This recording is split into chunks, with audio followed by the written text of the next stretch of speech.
Sejumlah anggota Polantas langsung menggelandang seorang pria yang diduga pelaku copet usai dibekuk dalam angkot yang melintas di Jalan Jalak Harupat, Kota Bogor pada Kamis siang. Bahkan dari penggeledahan tas dan celananya, polisi mendapati bukti 3 buah ponsel dan uang tunai jutaan rupiah yang diduga hasil kejahatan yang dilakukan pelaku. Sebelumnya, pelaku berinisial RD ini sempat menggasak ponsel seorang ibu-ibu penumpang angkot hingga kabur menaiki angkot lainnya. Nahas, aksi pelaku keburu ketahuan hingga korban melapor dan pelaku dikepung aparat kepolisian yang tengah jaga rekayasa lalu lintas. Sementara dari hasil pemeriksaan unit reskrim, pelaku diduga kerap beraksi dalam angkot dengan modus duduk memepet korban.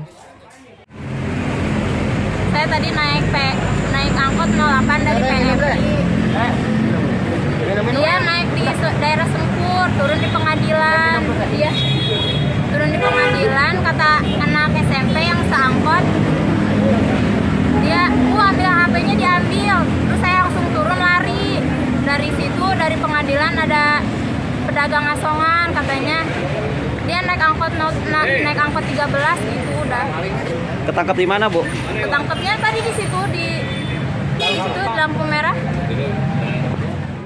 Siang dilaporkan bahwa tadi siang sekitar kurang lebihnya jam 10 ya, ada seorang ibu muda lah ya, membawa anak bayi satu, yang satu lagi umur sekitar 2 tahun.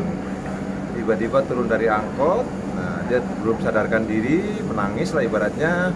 Terus ada seorang pelajar ya, menyampaikan bahwa ibu coba cek dulu HP-nya. Ada setelah cek, oh ya betul, ternyata nggak ada HP-nya. Nah baru dia teringat, terus kebetulan kami dari pagi melakukan pengaturan lalu lintas dengan sistem 2 arah ini, langsung dikomunikasikan lewat pesawat ya, ATS, bahwa telah terjadi pencopetan HP. Setelah diudarakan, petugas kami langsung kita kerahkan di jalan semuanya.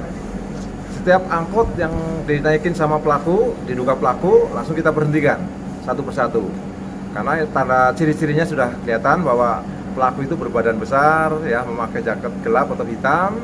Akhirnya kita berhentikan, yang diduga pelaku kebetulan ada naik di depan sesuai dengan yang diinformasikan petugas yang di jalan di Denpom, Bapak Ade Dedi.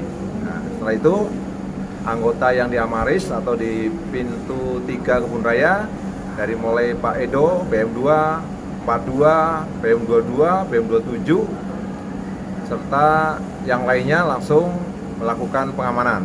Nah, setelah itu korban berikut putri dan putranya dibonceng sama petugas ya, dengan menaikin kendaraan dinas NMAX Pak Ade Dedi. Nah, setelah nyampe di lokasi yang kita diduga pelaku, baru si korban menyatakan betul itu yang tadi sebelah dengan saya. Nah, baru kita geledah, ternyata betul HP yang kita periksa, dia salah satunya adalah pemilik dari korban. Hingga kini pelaku masih menjalani pemeriksaan di unit reskrim Polresta Bogor Kota. Berikut barang bukti hasil copet. Sementara polisi mengimbau warga untuk selalu waspada dalam angkutan umum yang sepi lantaran rawan kejahatan. Dari Kota Bogor, Herman Bons melaporkan.